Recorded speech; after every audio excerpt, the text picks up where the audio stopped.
जय हिंद जय भारत। नमस्कार मित्रों, आज कर रहे रिट L1 मैथ्स के क्वेश्चन कर रहे हैं। ठीक है मित्रों, पहले भी तीन वीडियो आ चुकी है। ठीक है मित्रों, दो तीन वीडियो आ चुकी है। आपको क्या करना है, दो तीन वीडियो आ चुकी है और L1 मैथ्स के क्वेश्चन है मित्रों। आप करें, उनको देखें, ये भी प्रश्न देखें, बहुत अच्छे अच्छे प्रश्न मित्रों, आपके कॉन्सेप्ट क्लियर हो जाएंगे। और इसके साथ ही एग्जाम में इसी पैटर्न पे क्वेश्चन आएंगे। लेवल 1 में मैथ्स के मतलब मीडियम लेवल के क्वेश्चन आएंगे। ठीक है मित्रों, आपको इतनी अच्छी प्रैक्टिस करने के बाद थोड़ी सी दिक्कत, कुछ भी दिक्कत नहीं हो। तो अपन प्रश्न देखते हैं। सबसे पहला क्या कह रखा है, देखो अच्छे से प्रश्न पढ़ो। सबसे पहले 500 का 6 महीने का साधारण ब्याज 8% वार्षिक दर से क्या होगा। कितने, देखो क्या फॉर्मूला है, ऐसा ही बराबर पी आर इंटू टी बटे 100। ठीक है मित्रों, पी मतलब मूलधन, आर मतलब रेट दर, टी मतलब टाइम। ठीक है, ऐसे ही मतलब ब्याज। ब्याज अपन को निकालना, कैसे निकालेंगे, इस सूत्र में डायरेक्ट रखना। मूलधन कितना है 500, आर कितना है 8%। ठीक है मित्रों, और टाइम कितना है, टाइम कितना है 1 साल, 1 साल या 6 महीने। तो 6 महीने को कैसे लिखेंगे मित्रों, कैसे लिखेंगे, 6/12। क्या कर देंगे, 6/12 लिखते। ठीक है, कैसे क्या किया, ध्यान से देखना। 6 महीने का निकालना है तो क्या करना पड़ेगा, 1 साल का निकलता है। टाइम क्या होता है, 1 साल 2 साल ऐसे फॉर्मेट में निकलता है। तो आपको ध्यान रखना पड़ेगा, 6 महीने का पूछा है तो 1 साल में कितने महीने होते हैं, 12। तो क्या कर देंगे, 12 का भाग दे देंगे। अगर 3 महीने का पूछा होता तो 3/12 लिख देते। ठीक है मित्रों, समझ में आ गया। और एक और मेथड है, पर थोड़ा सा ट्रिकी है वो। ठीक है, क्या है उसमें, देखो 6 महीने का है। ठीक है, दर कितनी दे रखी है, 8%। 1 साल की 8%, तो 6 महीने की कितनी होगी, 4%। तो अपन 4% से निकाल सकते हैं मित्रों, वही आंसर आएगा। आप पहले निकाल दें, टाइम 1 रखें और क्या रखें, रेट कितनी कर दें, 4% कर दें, तो भी वही आंसर आएगा। ठीक है मित्रों, साधारण बात बहुत सरल है। 2 जीरो से 2 जीरो कट गए, 6 से 12 दो बार, दो को क्या 8 से काट दो 4, 5 चौक 20। कितना आंसर आया, 5 चौक 20। कितना आंसर आया मित्रों, 5 चौक 20। तो कौन सा आंसर राइट हो गया, पहला वाला। तो मित्रों आप अच्छे से समझ गए होंगे इस प्रश्न को, बहुत ही सरल था। ठीक है मित्रों, ये सूत्र याद कर लेना, ऐसे बराबर PRT/100। ठीक है, आप जितने ज्यादा रिवीजन करोगे उतना ज्यादा आपका अच्छा होगा पेपर। ठीक है मित्रों, अब ये प्रश्न धमाकेदार प्रश्न मित्रों, अच्छा प्रश्न मित्रों। ऐसा प्रश्न आपके एग्जाम में आ जा, आपको आए तो ही छेड़ना है, बाकी आगे बढ़ जाए। ठीक है मित्र, लास्ट में प्रश्न करने वाला है। ठीक है मित्रों, ध्यान रखना है, किसी प्रश्न में आपको फंसना नहीं है। अब मैं प्रश्न पढ़ता हूँ। एक आयताकार मैदान, कौन सा मैदान है, आयताकार। ठीक है, ये आयताकार मैदान मेरे से सही बना है। ठीक है, लंबाई 7, कितनी 60 मीटर लंबाई है, चौड़ाई 60, ठीक है, मीटर है। इसने जो कहा वो करते हैं, उसके चारों तरफ 5 मीटर चौड़ाई की घास लगाई जाए। देखो 5 मीटर चौड़े, ठीक है, 5 मीटर चौड़े, ध्यान से देखना, 5 मीटर चौड़े, चारों तरफ 5 मीटर चौड़ाई की घास लगाने। तो घास लगाने वाला, ठीक है मित्रों, क्या है, अब इसको मैं बना देता हूँ, थोड़ा सही बनानी, आप देख लेना। ठीक है, मैं घास लगाई जाती है तो घास वाला क्षेत्रफल, मतलब ये बाहर वाला जो भी है मित्रों, ये वाला का क्षेत्रफल अपन को निकालना है। ठीक है मित्रों, ये वाला निकालना है। ठीक है, आप समझ गए होंगे, मैं हटा देता हूँ ये। हाँ, ठीक है, आप समझ गए, ये वाला अपन को क्षेत्रफल निकालना है। कैसे निकालेंगे, सबसे पहले छोटे वाले का क्षेत्रफल क्या होगा, जो छोटा अंदर है और बाहर पूरा, ये पूरा वाला। ठीक है, इसका नाम लिख देता हूँ PQRS। ठीक है, आपको समझना है मित्र, आप समझ गए तो प्रश्न आराम से हो जाएगा, वहां दिमाग ज्यादा लगाना पड़ेगा, एक बार समझने की देर। छोटे वाले का क्षेत्रफल क्या होगा, लंबा इंटू चौड़ा, L इंटू बी। ठीक है, लंबा इंटू चौड़ाई छोटे वाले का। ठीक है, ये ABCD मान लेते हैं, AB और CD। ठीक है मित्रों, ये आपके समझने के लिए, बाकी तो बहुत सरल है। क्या करना है, कितना आएगा, ABCD का क्षेत्रफल क्या होगा, ABCD आएगा तो 60 × 40, कितना होगा, 6 चौक 24 और 2 जीरो, 2400 वर्ग मीटर स्क्वायर हो गया छोटे वाले का। अब बड़े वाले का कैसे निकालेंगे, 5 मीटर ऊपर भी बढ़ा है और 5 मीटर नीचे भी बढ़ रहा है। ध्यान रखना मित्रों कि इसका निकालना अपन को PQRS का क्षेत्रफल निकालना। क्या निकालना, ध्यान से देखना। 60, 60 किसका, देखो 60 है, लंबाई कितनी कितनी होगी, देखो मित्रों ये 60 है, ठीक है, लंबाई, ये छोटे वाले एबीसीडी की लंबाई 60 है। अब इसको क्या किया, इधर देखो, इधर भी 5 मीटर बड़ा और इधर भी 5 मीटर बड़ा, 5 5 10, कितने हो गए 10, ठीक है, 10 तो 70 हो गया। 40 में भी वापिस 5, चौड़ाई में 5 बड़ा, ये इधर 5 बड़ा और इधर भी 5 बड़ा, तो 5 5 10 50, ठीक है। इन दोनों का क्षेत्रफल निकालना, 7 पंचे 35 और 2 जीरो, 3500 में से 2400 गए तो कितने बचे, 1100।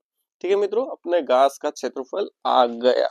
आया नहीं आया मित्रों, क्या करना, अब ध्यान रखना, क्या घास का क्षेत्रफल निकालना हो, बड़ा वाले का क्षेत्रफल निकालना, बड़ा मतलब PQRS का क्षेत्रफल निकालना है, तो जो भी लंबाई से बढ़ाया गया तो दो बार जोड़नी पड़ेगी, एक ऊपर से भी और नीचे से भी, और एक चौड़ाई में, लंबाई में ऊपर से भी नीचे से भी, ठीक है, ध्यान रखना मित्रों, ठीक है, इसका आंसर 1100, ठीक है, आप अच्छे समझ गए होंगे। अब करते हैं नेक्स्ट क्वेश्चन, ठीक है।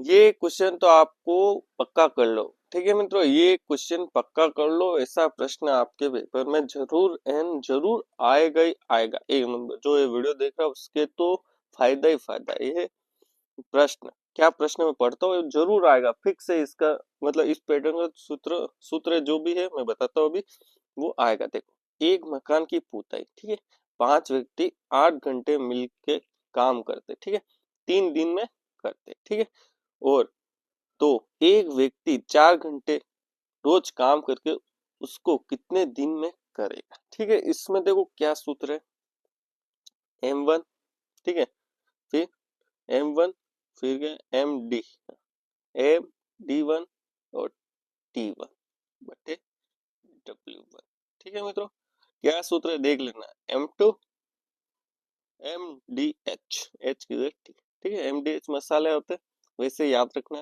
MDT2 और W2।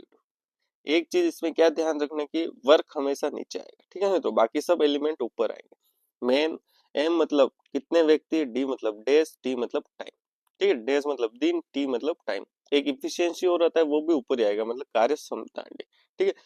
आपको इतना कठिन आएगा नहीं, आपको 3 MDH, ठीक है, MDH डबल अपॉन W, ठीक है, H से T करना है, ठीक है, आपको याद रखने के लिए बता रहा हूँ, ये मसाला MDH, M मतलब मैन, D मतलब डे और T मतलब टाइम, ठीक है। क्या करना, अब देखो इसमें काम क्या है, वर्क क्या है, पुताई करने का, काम कितना है, एक है, ठीक है मित्रों। अब क्या रख देता हूँ, 5 व्यक्ति रख देता हूँ, 5, ठीक है, डेज तो है, डेज है 3, ठीक है, और टाइम कितना 8, वर्ग कितना 1, ठीक है, पहले व्यक्ति के मतलब पहला काम के लिए ये व्यक्ति थे।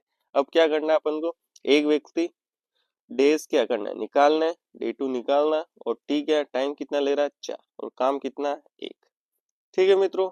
अब क्या करेंगे, D2 को इधर रहने देंगे और 4 को और 1 को नीचे ले जाएंगे, ठीक है मित्रों। इसको थोड़ा छोटा कर दे, तो आप ये सूत्र याद, अच्छे से याद कर लेना मित्रों, ठीक है, ध्यान रखना, ये सूत्र याद कर लेना, ठीक है। ये सूत्र बहुत इंपॉर्टेंट है, क्या बहुत इंपॉर्टेंट है, आपका एक प्रश्न यहाँ से आएगा, भले आप अच्छे से देख रहे हो तो आपका एक प्रश्न पक्का हो गया, ठीक है मित्रों, यहाँ से जरूर आएगा, ठीक है, जितने भी मैंने एग्जाम पैटर्न देखे तो वहां से, ठीक है। इसमें बस कॉन्सेप्ट क्लियर करना है, काम काम देख लेना, एक काम है और काम को मैं समझा में देता हूँ, ठीक है। देखो, एक मकान की पुताई करनी है तो एक ही काम है, जैसे कोई घड़ा बनाना है, क्या बनाना है, मटकी बनानी है, तो वो कितनी मटकी बना रहा है, वो काम हो गया कि 5 मटकी बनाई तो 5 काम होंगे, ठीक है मित्रों, ध्यान रखना है, ऐसे काम का ध्यान रखना है। बाकी ये सूत्र आप याद कर लेना, MDH बटे W, ठीक है, MDH बटे W, H मतलब टाइम, ठीक है, ध्यान रखना। अब इसको सोल्व कर देते हैं, 5 इंटू 3 इंटू 8, ठीक है, 4 को अपन नीचे लगेगा, एक का कोई मतलब है नहीं, 8, ठीक है, इस 4 को नीचे लेके चले, 4 से काट दिया, 2 बार 5 दिया 15, दूनी 30, दिन कितने लगे, 30 दिन, ठीक है। मैं तो, मेरा तो आपका काम था समझाना और बताना, मैं तो ध्यान से देखना है आपको, ठीक है, ये फिक्स है, आएगा ही आएगा, ठीक है। जिस दिन पेपर होगा रेट लेवल 1 27 तारीख को, तब आप कमेंट जरूर करना अगर ये प्रश्न आए तो, ठीक है मित्रों। अब करते हैं ये भी बहुत अच्छा प्रश्न है। देखो, यदि 5 पेंसिलों का मूल्य क्या कह रहा है, यदि 5 पेंसिलों का मूल्य 3.75 है तो 2 पेंसिलों का मूल्य क्या होगा। ठीक है मित्रों, कैसे करना है देखो, एक पेंसिल का मूल्य निकाल देता हूँ, एक पेंसिल का मूल्य मैं निकाल देता हूँ। कैसे निकालूंगा, एक पेंसिल है तो पेंसिल जितनी है 5 उतने का भाग देना है। जितनी पेंसिल का मूल्य निकालना है, 1 रुपए का मूल्य निकालना हो तो रुपए का भाग देना है। एक पेंसिल का मूल्य निकालना है तो पेंसिल का किसमें देना है, 3.75 में। ठीक है, अब क्या करना है, 2 पेंसिल का मूल्य निकालना है तो क्या कर दो, 2 का गुणा कर दो। अपने पास एक पेंसिल का मूल्य तो ये है ही, 2 का गुणा कर दो तो एक साथ ही आ जाएगा। यहाँ से 2 पॉइंट के बाद 2 संख्या हटाई, नीचे 2 जीरो। ठीक है मित्रों, हो गया। अब क्या करें, 25 5 का भाग दे देते 375 में, 7 पंजे 35, 2 25 5, 25 का 4, 25 का भाग 100 में 4, 75 में 3 बार। ठीक है, अब कितना है, 3 दूनी 6, 6 में 4 का भाग देना है। क्या करना है, यहाँ लिख देना, इसका गुणा इसके साथ हो गया 6 का 4 का, तो कितना आ जाएगा 1.5 आएगा, नहीं आएगा, हाँ 1.5 आंसर आ जाएगा। ठीक है मित्रों, 1.5 50 पैसे, 1 रुपया 50 पैसे आए। ध्यान रखना कैसे क्या करना है, जिस भी चीज का मूल्य निकालना, जिस भी एक चीज का मूल्य निकालना उस चीज का भाग देना। ठीक है, ध्यान रखना, पेंसिल का मूल्य निकालना है तो पेंसिल का भाग देना पड़ेगा। 1 रुपये में कितनी पेंसिल आती है तो रुपयों का, कुल रुपयों का भाग देना पड़ेगा। ध्यान रखना। ठीक है मित्रों, मैंने अच्छे से बताया, ये और ऊपर वाला प्रश्न, इसमें से एक प्रश्न आ सकता है। ठीक है, अब आगे प्रश्न कर, बहुत सरल है। क्या है, एक चतुर्भुज के चारों अंतःकोणों का योग क्या होगा, 360। ठीक है, इसका सूत्र भी है, कुल अंतःयोग n-2 इंटू 180। पंचभुज पूछते, षटभुज पूछते, त्रिभुज पूछते, कुछ भी पूछते, इसमें रखना है। देखो 4 भुजा 4 माइनस 2, 2 इंटू 180 360। पंचभुज 5 में से 2 गए 3, 18 3 54 540। ठीक है मित्रों, ध्यान रखना। त्रिभुज में 3 माइनस 180, तो 1 इंटू 180, ये सूत्र है इंपॉर्टेंट। ठीक है मित्रों, आप देख लेना, अगर इससे कोई एडवांस क्वेश्चन आएगा तो इस सूत्र से ही आएगा। ठीक है, हाँ, अभाज्य संख्या और अभाज्य गुणनखंड बहुत इंपॉर्टेंट मित्रों। अभाज्य संख्या आप देख लेना 100 तक, मैं क्या करो 100 तक आप एक बार पढ़ के चले जाना, एग्जाम से एक दिन पहले फिक्स है।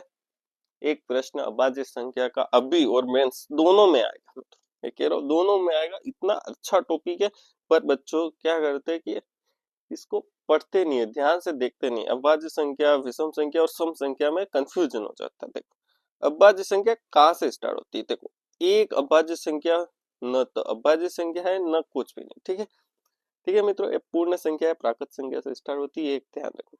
अभाज्य संख्या एक नहीं, ध्यान रखना मित्रों, कुछ यो मिसकंसेप्ट होता है कि अभाज्य संख्या को विषम संख्या समझ लेते हैं। ठीक है, अभाज्य संख्या अलग है, वह संख्या जो सेल्फ का सेल्फ में भाग जाए। ठीक है, कहाँ से स्टार्ट होती है, 2, फिर 3, फिर 5, फिर 7, फिर देखो 9 आपके दिमाग में आ जाएगा, क्योंकि विषम संख्या 5 3 5 7 9 क्यों नहीं, क्योंकि उसमें 3 का भाग जाता है। फिर 11, फिर 13, फिर 17, फिर 19, फिर 23, फिर 29। ठीक है मित्रों, 30 तक है।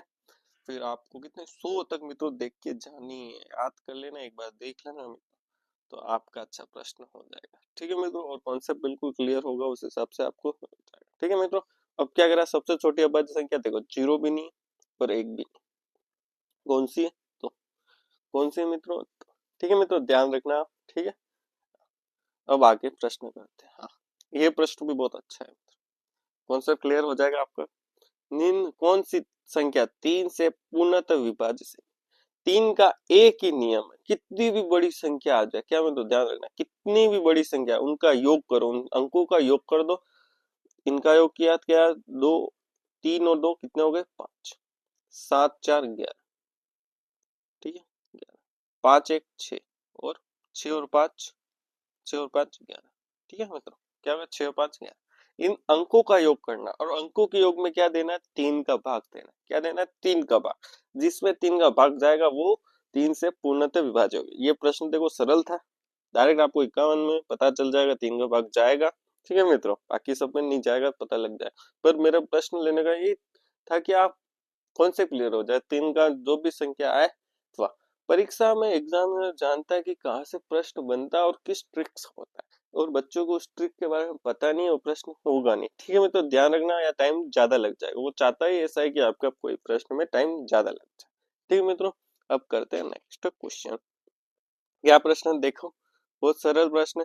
9,999 को अंकों में कैसे लिखेंगे, कैसे 9,000 9,000 फिर 999 क्या है 999 का ये 9000 9,999 ठीक है आराम से हो जाएगा ये तो कोई टेंशन की बात नहीं इकाई दे सकड़ा 1000 10,000 ठीक है अब आगे आपका एक बार रिवीजन मैं चाहता हूँ कि आपका पूरा अच्छे जो अच्छे प्रश्न है जो बेसिक प्रश्न है वो उसका रिवीजन अच्छे से होता है तो वो प्रश्न में कोई गड़बड़ी नहीं ठीक है संख्या 4567 में 5 का स्थानीय मान क्या है 5 तो कहाँ है 5 कहाँ है ये रहा 5 5 के पास कितनी संख्या है दो संख्या दो जीरो लगे ठीक है मित्रों बाकी कह दे सकड़े से भी कर सकते हो कोई प्रॉब्लम नहीं ठीक है मैं ट्रिक से बता दिया आपको बहुत सरल है स्थानीय मान ठीक है मित्रों और जातीय मान तो वही वही होता है ठीक है जातीय मान वो का वही होता है ठीक है अब आगे प्रश्न है नहीं आज के लिए इतने ही प्रश्न आपका पेपर बहुत अच्छा हो अच्छे मन से करना